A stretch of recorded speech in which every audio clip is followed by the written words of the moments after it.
3 étapes pour développer la clientèle de son cabinet d'avocat. Dans cette vidéo, vous allez découvrir comment trouver un marché de niche qui est intéressant et rentable sans pour autant prendre de risques pour votre cabinet d'avocat. Vous allez également pouvoir sélectionner des actions marketing dans la liste que je vais vous partager. Et enfin, vous allez découvrir également les 3 questions absolument posées pendant les rendez-vous. Avant de commencer, je vais me présenter. Je m'appelle Kélian Laloué. Je suis le CEO de ND, une agence marketing spécialisée dans les cabinets d'avocats. Notre promesse, elle est simple. On double votre chiffre d'affaires par l'intermédiaire du référencement Google. Si c'est quelque chose qui vous intéresse, je vous laisse cliquer dans la description de cette vidéo. La première étape, c'est donc de déterminer son marché cible. On parle ici de positionnement. À quoi ça sert de venir déterminer son marché cible et de venir choisir un marché de niche? Eh bien, vous allez pouvoir de cette manière devenir une référence auprès de ce secteur en particulier. Imaginez que vous êtes un cabinet d'affaires. Eh bien, si vous vous spécialisez auprès des startups, vous allez pouvoir utiliser le vocabulaire des startups, les canaux de communication des startups, créer des offres adaptées à l'univers des startups et surtout, une fois qu'une startup va travailler avec vous, si elle est satisfaite, elle va pouvoir en parler aux autres startups autour d'elle et donc de cette manière créer une sorte de bouche à oreille et vous positionnez, votre cabinet, comme étant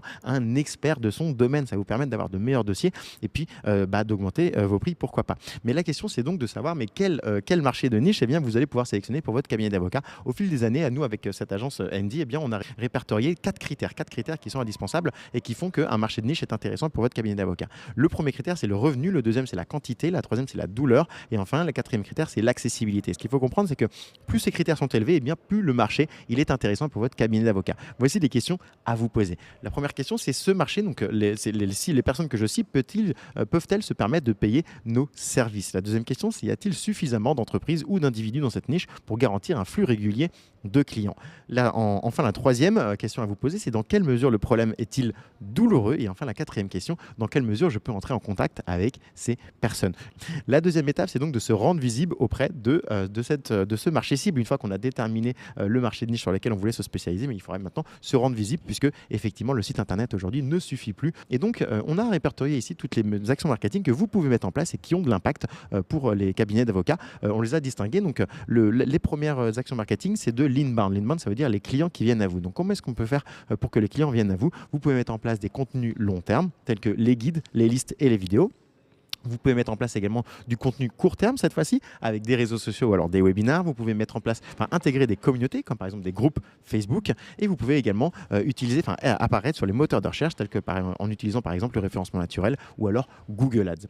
Si jamais vous souhaitez utiliser l'outbound, c'est-à-dire aller chercher directement les prospects, vous pouvez utiliser les messageries des réseaux sociaux comme par exemple Instagram ou LinkedIn. Vous pouvez envoyer des emails auprès de potentiels partenaires stratégiques et enfin utiliser la publicité sur les réseaux sociaux tels que Facebook ou LinkedIn qui permettent d'afficher un message précis auprès d'une audience précise. On donne davantage d'informations dans le guide PDF à télécharger en description. La troisième étape, ça va être donc de maîtriser les bases de la vente. Pourquoi? Parce que la majeure partie des gens ne savent pas ce que c'est la vente. La vente, c'est le fait de faire réaliser l'importance d'un sujet à la personne en face de soi. C'est donc de l'aider à prendre une décision et de l'aider également à y voir plus clair sur les conséquences de cette décision. Tout ça se passe donc par l'intermédiaire de questions. Il va falloir poser les bonnes questions. Alors voici les 3 questions à poser. Alors pas forcément avec ce vocabulaire-là, donc libre à vous de poser la question de la manière que vous souhaitez, mais il va falloir dans un premier temps déterminer quelle est la douleur de la personne ou de l'entreprise en face de vous. Il va falloir ensuite essayer de comprendre ou alors de remettre en perspective en lui expliquant ce qu'elle risque, cette personne en face de vous, donc qu'est-ce qu'elle risque. Et enfin, la troisième question, à l'inverse, à quoi pourrait ressembler son futur à cette entreprise ou à cet individu si jamais elle était amenée à travailler avec vous. Avec ces trois méthodes, vous allez pouvoir développer la clientèle de votre cabinet d'avocat. Et si jamais vous souhaitez aller plus loin, encore une fois, téléchargez le guide PDF qu'on met à votre disposition. Il est beaucoup plus complet et vous aidera vraiment à aller beaucoup plus loin. Je vous souhaite une excellente journée et je vous dis à très vite.